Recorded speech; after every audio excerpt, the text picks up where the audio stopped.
Hello guys, today I'm going to answer some of the questions that I received recently from my followers about the insomnia recovery journey. So I'm going to share here my general thoughts and ideas about that. And as always, I just want to say that nothing here is a medical advice because I'm not a doctor, not a therapist. So I'm just sharing here my insights and my personal experience with insomnia. Hopefully that would be useful for some of you on their own recovery path. So I have here 5 questions and I'm going basically to answer them one by one. But before I begin, I want to kind of remind that to anyone who wants to have their question answered, you can follow me on Instagram because that's where I usually do some Instagram stories where I invite people to write me questions, and from there I get the questions for my Q&As. So if you want, you can just follow my Instagram page and keep an eye on stories. All right, so the first question: how to not get stuck there after one night of no sleep? Well, I assume that there it means like being stuck in a speed bump or being stuck in a setback when one innocent night where the night didn't look perfect, it kind of triggered us and we began feeling and sleeping worse in the next days. That is a very common scenario, first of all. And I would say that before getting to how to, we need to understand why we get stuck in the first place. And to me, that seems like the reason why we get stuck is because there is desire to not get stuck. There is this avoidance of having sleep difficulties, which is understandable, of course, but since we all know here how insomnia actually works, the more we try to sleep, the less sleep we get. So the more we want to escape wakefulness, the more likely we are to experience it. The same way how it works with anxiety. The more we are willing, the less we want to feel anxiety, the more anxiety we feel. So something like this. And here it works exactly by the same laws, where basically by trying to not get stuck, by trying to not to react to a sleepless night, we are more likely to feel that reaction and feel anxiety and have that experience repeating itself. So in terms of how to approach that, I would say we have to start with changing our relationship with that particular event.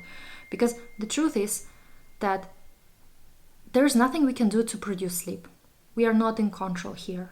When sleep happens, it happens not because we did something, but because that's how the body works. It just decided, okay, that's the right moment and that's when it, allowed sleep to happen. So we are not really in control here. And to the brain, it's very difficult to accept, and therefore it tries to keep problem solving it. But the more we maintain this narrative that having sleeplessness is bad, or having or getting stuck in a speed bump is bad, then we are just going to keep our brain in that problem-solving mode where it will try to avoid it, and thus creating more hyperarousal and more sleep disruption. So I would say really starting with working with the changing our relationship with that could really, really help. And now I assume some of you might ask something like this, that, okay, but how do I do that? How do I accept wakefulness? How do I accept the fact that I can get stuck?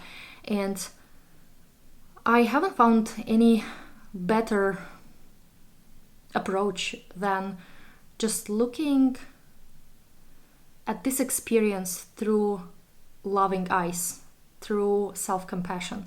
Because when we want to accept something, oftentimes we do it with force, we do it with a lot of self-judgment, and in the end it doesn't really look like acceptance. We really hate ourselves for going through that experience, we judge ourselves, we put so much pressure on ourselves, and that is not helpful. So when we begin to change even the relationship with ourselves, when we provide comfort and love and care that we deserve unconditionally during those difficult times, the times which we cannot really change, this is when the whole idea of even going through a speed bump stops seeming so unbearable.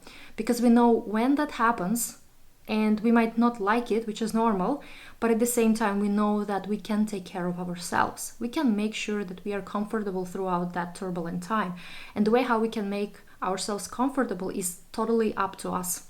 So for someone it could be more going towards doing less and providing more rest during the day or during the night, just doing something which is not really pressuring. For someone it might look more adding more activities, let's say going out with friends and or just eating out instead of cooking or something like this. So just making sure that when, even if we have a tough night and we don't feel great the next day, we can still take care of ourselves. And what surprisingly might happen is that the brain will see that even if there is this unpleasant prolonged period of time when we sleep worse, we can still spend that time in a meaningful way. So I hope that it gave some ideas on how to deal with this kind of difficult periods when we get stuck. Okay, next question is how to deal with jet lag and insomnia when traveling. I think I made a video on that topic before, but it's good to talk about it a bit more. So when it comes to traveling, and particularly traveling to different time zones, there are two things that kind of play a big role here. So the first one is our body's natural adjusting period to new environment. So when we move from one place to another, let's say I go here from here Europe to, let's say, North America, and obviously we have like a quite big time difference, so my body is going to be confused. There's nothing I can do to not experience that. There is certain period of time that has to pass for my body to get adjusted. So there's definitely going to be a lot of confusion when it will be, let's say, day at the new location. I know that it would be like night in my, from the place where I came from.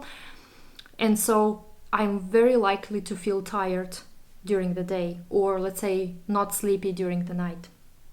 Completely normal. And what is true here is that our bodies are they're geniuses. Like, our body is a fantastic thing because it can recover from that on its own. We don't have to do any special things, any special activities for our body to adjust. I don't even believe in just, taking like supplements or trying to chemically induce that. Of course, anyone can do whatever they want, but I just know that the body can adjust on its own without any kind of like external help. And what we can maybe facilitate, but still it's like, it would still get used to even without that. But what I did, for example, when I had to travel from Europe to North America, to the US, to California, I basically kept my normal schedule as I would keep here, but according to the new time. So that means that even if it would be night, my time at the new, or how to say, let's say 5 p.m. In US would be nighttime here, and I would feel extremely sleepy, it would still not make sense for me to sleep at 5 p.m. I would not sleep at 5 p.m. if I would be here. So I would kind of like get through that time when I would be more sleepy. So the natural sleep drive would be accumulating, and within several days, my body would feel much easier with that kind of jet lag. So I would say keeping the same structure can really help, but otherwise I would say our bodies are very strong and they know how to do the adjustment work. But there's definitely going to be a certain confusion in our bodies. So we are going to feel, let's say, more awake when everyone is sleeping, or we can feel sleepy when everyone is awake. So that kind of thing can happen temporarily. Now, the second part of the whole kind of topic is that during insomnia, we also develop the thinking patterns. It is our reaction to change or to sleeplessness. And of course, it can be triggering. When we travel somewhere and we know that we are going to have some sleep disruption, the mind can react to that with a lot of fear. It will try to prevent that. It will try to feel kind of like, or it will try to warn you about potential danger of not sleeping. And therefore, it is normal that we feel a bit hyperarousal before traveling. But what is helpful to kind of like remind ourselves of is that to prepare ourselves mentally for possible sleep disruption and already kind of educate ourselves on that topic, that it is normal that we are going to have certain sleep disruption. It is not something, it's not even insomnia thing, it's just normal thing that everyone would go through when they travel somewhere like far away. And instead of asking ourselves like, okay, how can I prevent this from happening, how can I prevent insomnia from striking me on my vacation, we can ask ourselves, what can I do when that happens? How can I respond to that when that happens? And sometimes thinking about ways how we can provide comfort on ourselves to ourselves when that possible wakefulness can happen on our trip can really be helpful. For example, I can easily imagine taking headphones with you on the trip. So let's say if you are going to sleep in a hotel and you're traveling with your family, and of course there's not much place you can, let's say, go in the different room to read or do something else. So using, let's say, like, watching something on your laptop with your headphones on and not bothering anyone else like who sleeps in the same room could be an option. Or taking an interesting book or something like this. If someone is going for a business trip and they're going to deliver some presentations and things like that, they can also use that time as a way to prepare for the upcoming day. So instead of looking at wakefulness as something that should not be happening, we change a relationship with that.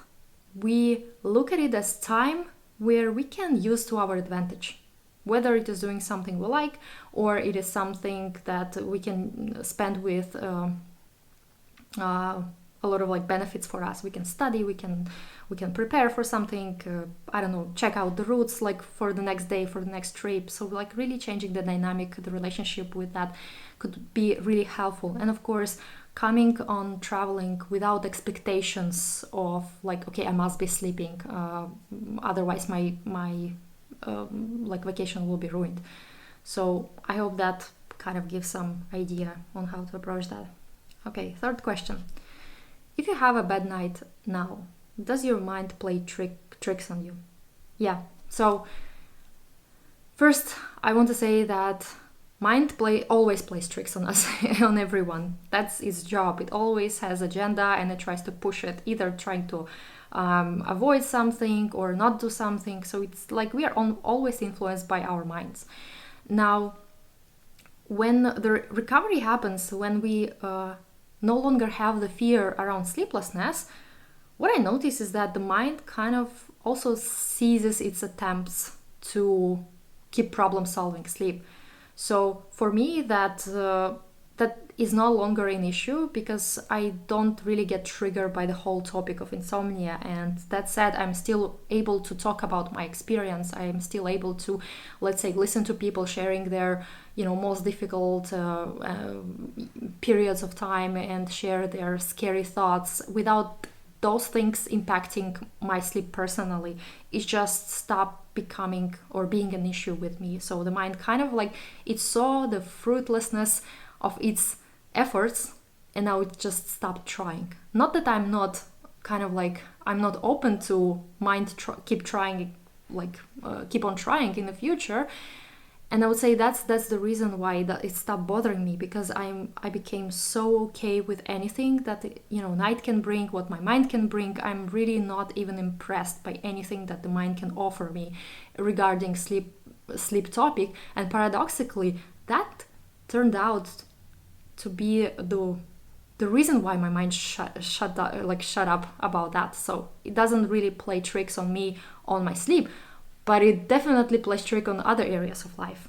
By recovering from insomnia, I still have, let's say, other things I worry about in life. I'm naturally like anxious person, so there's a lot of work to do, but like solving my sleep is not one of them. And as for like whether I have bad nights now or not, well, I would say first of all it depends like what do you mean by bad night. And for me, I used to have like crappy nights before insomnia, and I still can have a night when I just like I don't feel refreshed or I wake up multiple times and so on. but there is no more this insomnia, sleeplessness, if you know what I mean. There is no fear around not being able to sleep or being awake at night. There's no reaction. There's not even a thought that occurs that, oh my god, I'm not sleeping. So whenever I have like thought about sleep, it's always in relation to, let's say, making content. So I'm thinking about like what to write about. So in general, like I do think about sleep as a topic because I'm interested in that. But those thoughts are never personalized and they never impact me. They're never about my sleep and about my possibility of not sleeping. They're always like the reaction, the relationship, the emotional attachment is no longer there. So, and that said, I still can have a night where after which I don't feel great. That's completely normal. Crappy nights happen to anyone, and they were happening to me before, and I see no reason why they should not happen in the future. So I think this is one of the kind of like hard pills to swallow for people who are in the middle of the difficulty with their insomnia, because their idea of recovery is that to learn how to control their sleep, learn how to sleep 8 hours every day, have, refresh sleep, and so on and so on. From physiological perspective, that's not possible, because sleep is not something that it's not a skill. It's not something that we can learn how to do better. It's something that just happens to us, and we don't have really control over it. And the more we try to manipulate that, the more fragmented, the more difficult it gets. But no one is immune against occasional bad nights. So I would say like really having the healthy expectations from our bodies, because our bodies can our sleep can be disrupted by millions of things, like literally millions of things. Sometimes I can let's say I would work until late hours, and then my mind would still keep like thinking and then still keep like working like in my mind.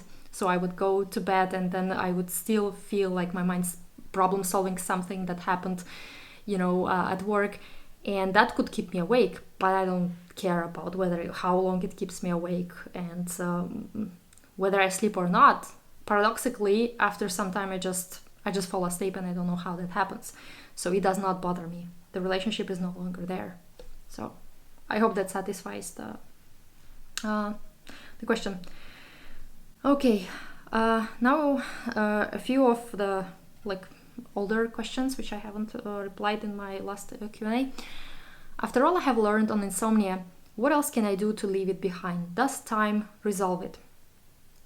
Well, in this question I sense some problem solving that is still going on, because when we ask, okay, I did this, what else can I try? That's still the seeking energy that it's kind of tries to find the way out, like tries to make us act, problem solve our sleep. So first of all, I would really question which part of the mind ask this question.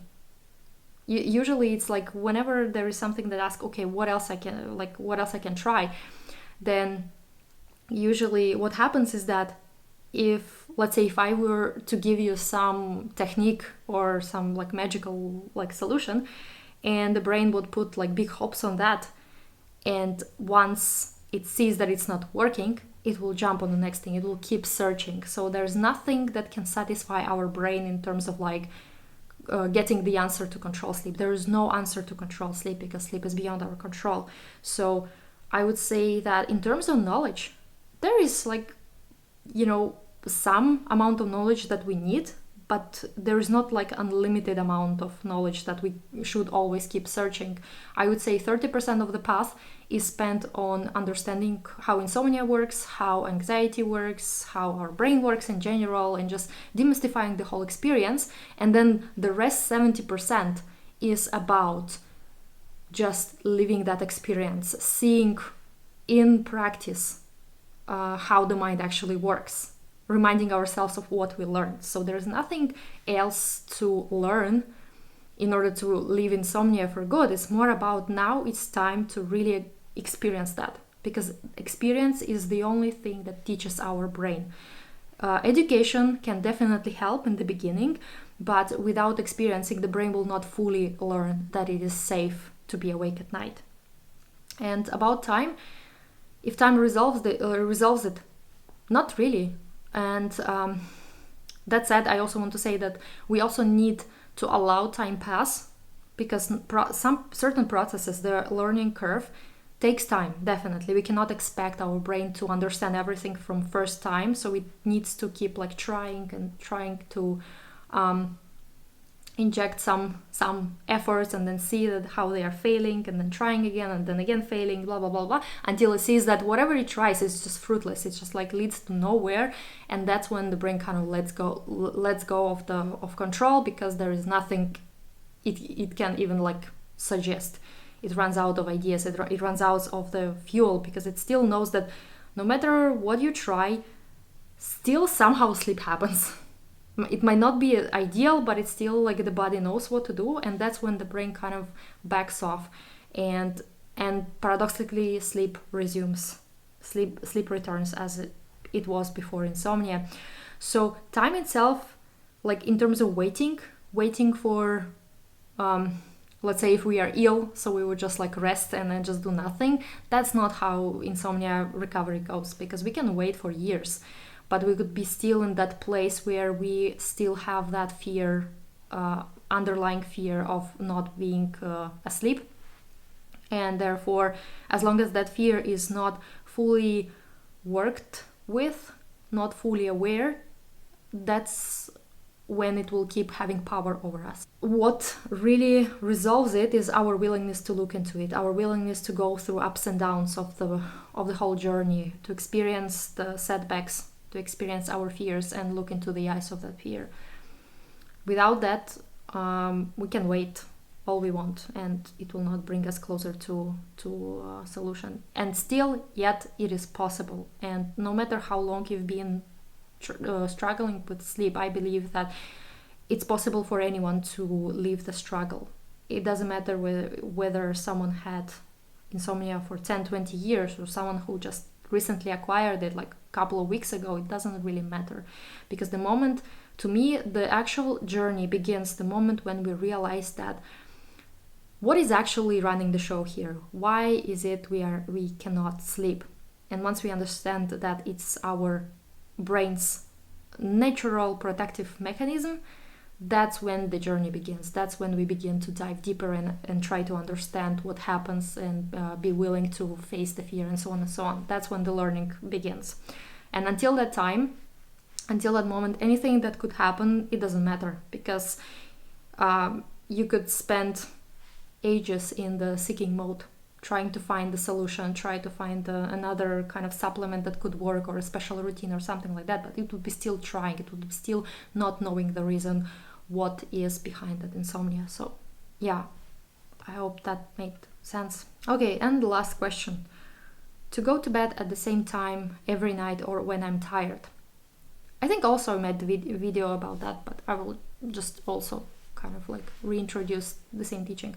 So to me, the bedtime is and can be very, very flexible, because we cannot control sleep. We cannot make sure that we will fall asleep at the same time. So in general, having precisely the same hour when we go to bed can be actually a form of pressure.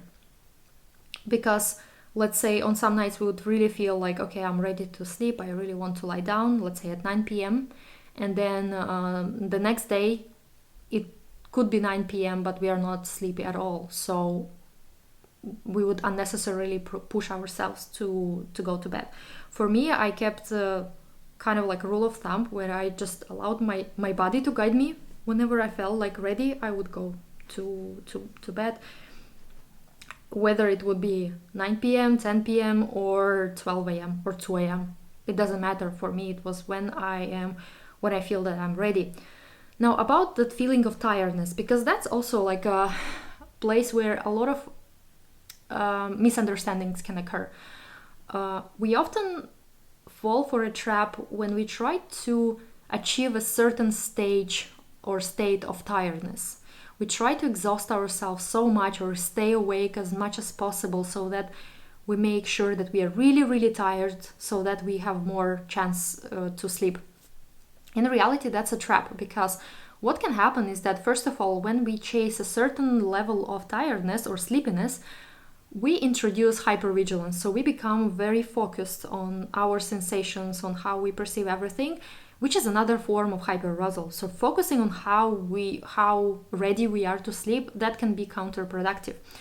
And at the same time, what can happen is that, okay, once we reach that state when we are, let's say, tired enough, we are nodding off, and we cannot keep our eyes open, and then we go to bed, and we go to bed with this kind of, okay, it's a showtime. I have to sleep now because I'm tired enough. And that expectation can produce performance anxiety when we lie down and then we are wide awake. Even though 1 minute before we were fully, we are ready to fall asleep any second. And that could be very frustrating, I know from my personal experience. So my solution to that, or the antidote to that happening, is to lower the bar for tiredness level, for required amount of tiredness that we should have in order to fall asleep. So really lowering the bar and not really making a big deal like, okay, I should have the right level of tiredness, can really help to can put us at ease and stop that self-monitoring of our sensations. And a fair question could be, okay, then how do I know when I should go to bed? To me, that kind of rule was easy. So I would say that even if there is a feeling like I just feel like lying down, it's just when the idea of getting in the horizontal position seems nice, seems non-pressuring, that could be already like a good sign to go to bed. Because all we want is to do something nice for ourselves, and if we just feel like lying down without expectations whether we sleep or not, just because we feel like lying down, that could be a good time to go to bed. So really removing pressure from having to make decisions, or removing the importance of the decision when to go to bed, can actually help us feel more at peace when we go to bed, and help us reduce the performance anxiety. So that is all, and I hope that you found some answers or some insights in this episode. I want to say special thanks to my Patreon supporters. I really love you guys for being a long-term supporters of my channel, and anyone who's been extra nice to me, who was giving me nice feedback, sending me kind words about the work that I do. And I just wanted to say thank you to all of you for watching this until the end, because I know sometimes I can ramble, and I'm aware of that. Anyway, thank you so much for watching, and I hope I will see you soon. Bye.